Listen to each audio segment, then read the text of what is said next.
Good evening, I'm Sally Burdett, live from Johannesburg.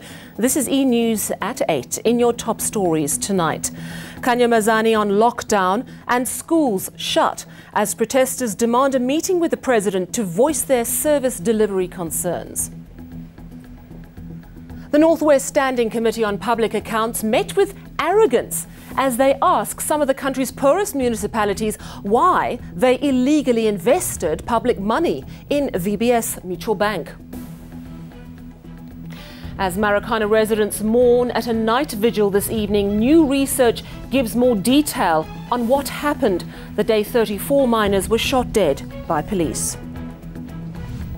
Of course, we also have sport and business news coming up this evening. It's a very good evening to Moteo Gripe and Jeffrey Stevens. Good evening, Sally. Coming up, Orlando Pirates are up against Bidvest Wits in ABSA Premier League action. We bring you the latest from there.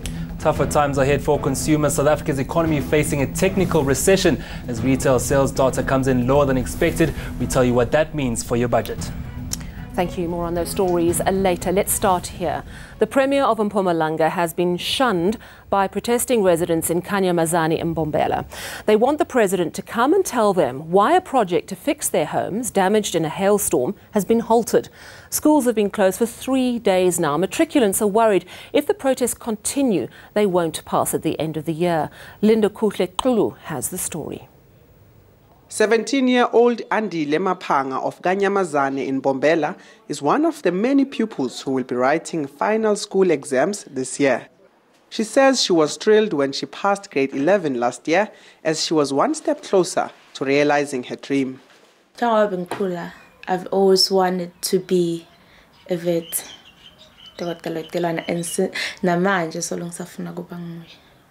Mapanga says she's pleased with her academic performance so far this year, but it seems her preparation for the trial and final exams won't go as smoothly as she anticipated. Protests have erupted in the community 1 week before her trial exam, leading to a shutdown of services in the area, including schools.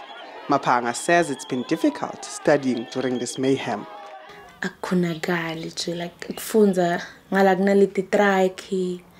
Vela kufunzeki because thina labanye nganasikhona ukufunza kunemsindo ngalathi ikolo livaliwe awukhona ukuya esikolweni do khona kufunza ekhaya but with lo msindo vele akufunzeki kahle because nasebusuku kusaba khona letindo leti. Her home was one of those devastated by a hailstorm in May, and she says she understands the frustration behind the shutdown. Yeah, I support it. Do kuzivalela nasetikolweni mara lento lebayilelako Mpumalanga's premier visited the area earlier today to try and calm tensions, but residents demanded to speak with President Cyril Ramaphosa instead. The premier says she'll make a plan for pupils in the area. What we will do, we will engage with the Department of Education. Once this strike has been resolved, obviously there's got to be extra classes that we provide those kids. Meanwhile, Mapanga says she's now fearing the worst.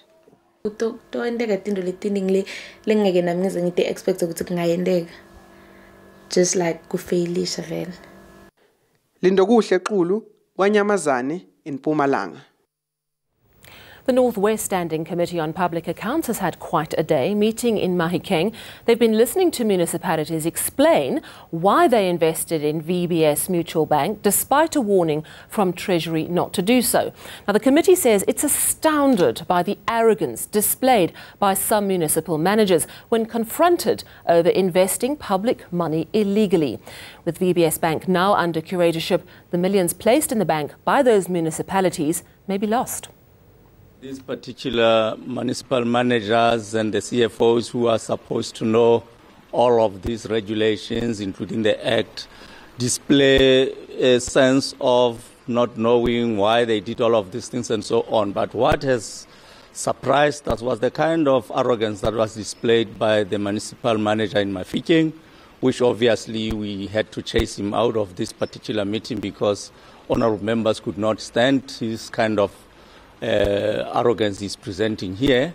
And we certainly are telling this, the Speaker and the acting mayor who is here to go and continue with the charges at the level of the municipality, but we also are engaging MPEC to go and open a criminal case, because what has happened, in our view, is a criminal matter which was deliberately done, and clearly in terms of the qualifications of all of these managers, there is no possibility that they would not have known that they were breaking the law. To Cape Town now, and the new Hawks head, Lieutenant General Godfrey Lebeya, has faced the wrath of MPs over the slow progress of its investigations into state capture. It's Lebeya's first time answering questions in Parliament. His team of detectives has their hands full with high-profile crimes that need experienced forensic minds to make sure the suspects can be successfully prosecuted. Annika Larson reports from Parliament. General Lebeya has his work cut out for him. His Hawks team have 8 active state capture investigations on the go, all extremely complex and costing the state about 100 billion rand, from Eskom to Transnet.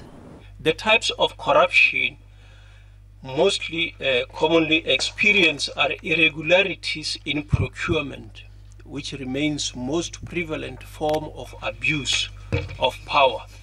We are strengthening our working relationship with stakeholders in a multidisciplinary approach. The problem is dismantling the complex architecture of state capture takes forensic expertise, and so the Hawks are having to outsource their forensic needs to special auditing firms. And it's going to take some time.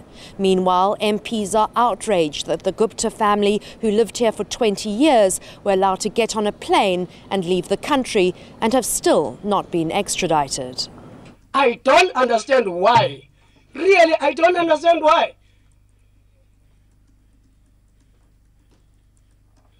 I don't understand really why. These Guptas, we are seeing them making their shows in their country, in India, every day, even, building their own temples in India and making us a laughing stock.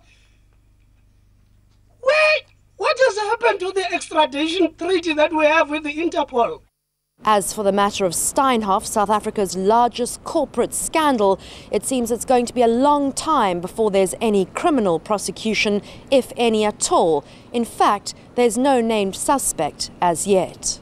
With regard to this particular matter, because it is at the initial stage, we are not dealing with the identified, although we have got an idea who the possible suspects are. We haven't clearly concluded that this is our suspect. So we are looking broadly at this stage. Dismantling the architecture of state capture and corporate fraud may take years. And while General Lebeya seems to have the will, he may not have the manpower to get the perpetrators to court. Annika Larson, Parliament. Now, on the eve of the 6th anniversary of the Marikana massacre, new information about what happened on the 16th of August 2012 has been released.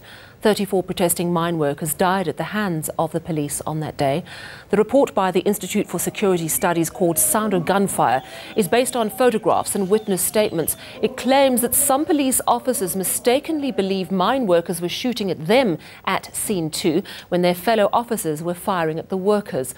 The report's author explains what he thinks happened. What the SAPS members did in response to this gunfire was that they fired into the scene 2 area. So they weren't firing back at the police on the far side of the Kopi. In response to the fire that was coming in their direction, they were firing with the intention of shooting at the strikers. Well, today, Lonmin Mine held a ceremony for those killed in the tragedy, but only family members of the 10 people killed in the lead-up to the day of the massacre attended. Tonight, a vigil is being held in Marikana, and my colleague Zikona Chona is there. Good evening to you, Zikona. Could you tell us what the mood is there on the eve of this terribly tragic anniversary?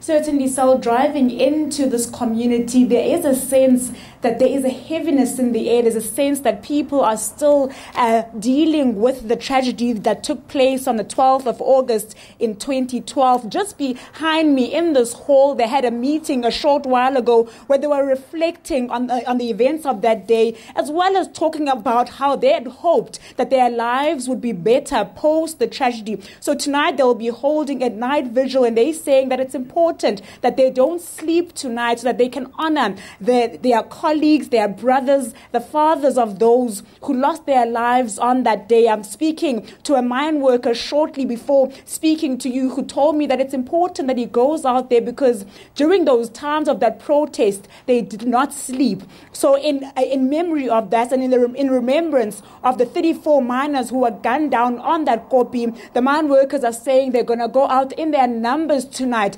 Speaking to a lot of them through the streets of Marikana this evening, many of them saying they will be showing up at 12 midnight. A lot of them saying they're just going home to catch a breath after this meeting. But certainly they are there. That's where the roads are headed tonight for the people here.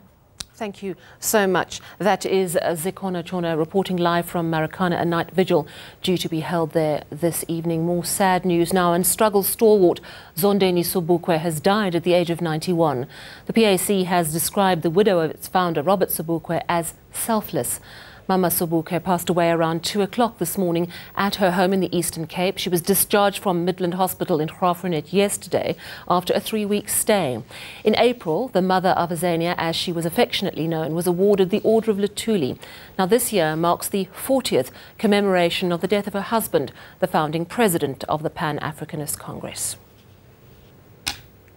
Stay with us on eNews. Zimbabwe's President-elect Emmerson Mnangagwa has filed papers opposing a court challenge to his victory.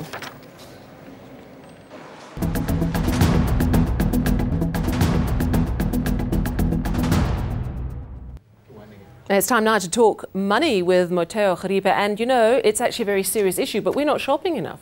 Definitely, South Africans not shopping enough, and that showed in the retail sales that came through from Stats SA. The market was expecting 2.2% in terms of retail sales, but they came in at 0.7%. Why that's bad? Well, in terms of GDP growth, we need retail sales and manufacturing as well as mining to work together in order to boost South Africa's growth. All three of them actually having marginal growth in terms of that factor. What that means is that South Africa could go into a technical recession because we could go into a second quarter of negative growth after the first quarter low growth that we saw. What that means going forward, the economy can't create jobs. We can't get any more capital into our country because we're seen as an emerging market that's slow growing, and that in effect could affect our consumers and households going forward. And I'm sure consumers really are feeling the pinch with the fuel price going up. Let's have a look at the markets. How did they do today? Well, the markets were in a spot of bother today. The oil share was down as well as industrials down. Naspers down more than 10% today, as its short stack in 10 cents was also down today. And that saw industrials also go down today, with the financials being hit by that weaker rand. And in this JSE2, in terms of commodity shares, what we saw in terms of the jobs being let go by Goldfields, we saw gold go down more than 7%, close to 8% down today. And platinum also in terms of share growth down more than 4%. And resources as a whole closing off that bloodbath. In commodity prices, platinum price hitting the lowest in 10 years at $773 per ounce there, with gold also down as well, close to 1%, with Brent crude keeping down at $70.95 a barrel.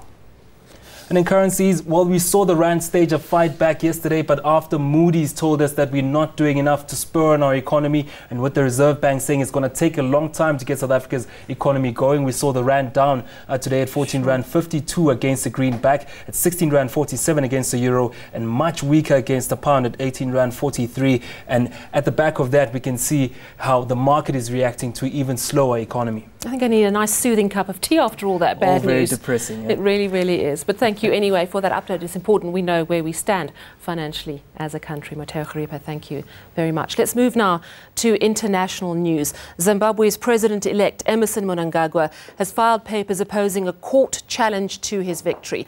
MDC Alliance leader Nelson Chamisa is asking their constitutional court to nullify the presidential election result, claiming it was rigged. This, of course, led to the postponement of Mnangagwa's inauguration, which was meant to happen last Sunday. Now, the court must make a ruling within 14 days. Let's recap our top stories. Kanyamazane on lockdown and schools shut as protesters demand a meeting with the president to voice their service delivery concerns. The North West Standing Committee on Public Accounts met with arrogance as they asked some of the country's poorest municipalities why they illegally invested public money in VBS Mutual Bank. As Marikana residents mourn at a night vigil this evening, new research gives more detail on what happened the day 34 miners were shot dead by police. And that's your news. Take care. Good night.